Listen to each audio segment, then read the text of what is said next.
கட்சியினுடைய மாநில தலைவர் அண்ணாமலை அவர்களுக்கும் பாரத பிரதமர் நரேந்திர மோடி, அமித்ஷா, 2000 முக்கிய தலைவர்களுக்கும் நன்றி தெரிவித்துள்ளேன். உங்கள் எதிர்கால தலைமுறையை நீங்கள் வாழ வைக்க வேண்டும் என்ற எண்ணம் கொண்டால் தாமரைக்கு வாக்களியுங்கள். என்னை உங்களுடைய மக்கள் பிரதிநிதியாக தேர்ந்தெடுத்து அனுப்புங்கள்.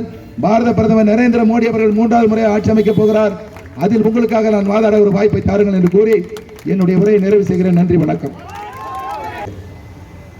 பத்திரிகையாளர்களே, உங்கள் அனைவருக்கும் எனது நன்றியையும் வாழ்த்தையும் தெரிவித்துக் பாரதிய ஜனதா கட்சியினுடைய மாநில தலைவர் அண்ணாமலை அவர்களுக்கும் பாரத பிரதமர் நரேந்திர மோடி, அமித்ஷா, 2000 முக்கிய தலைவர்களுக்கும் நன்றி தெரிவித்துள்ளேன். அண்ணன் சதீஷ்குமார் அவர்களே, இங்கு வந்திருக்கின்ற சகோதரி கண்மணி அவர்களே, இன்னும் ஏனைய பொறுப்பாளர்களே, மட்டமா வச்சிருக்க இந்த திராவிட கட்சிகள் வளமா மாட்டக்கூடிய ஒரே வேட்பாளர்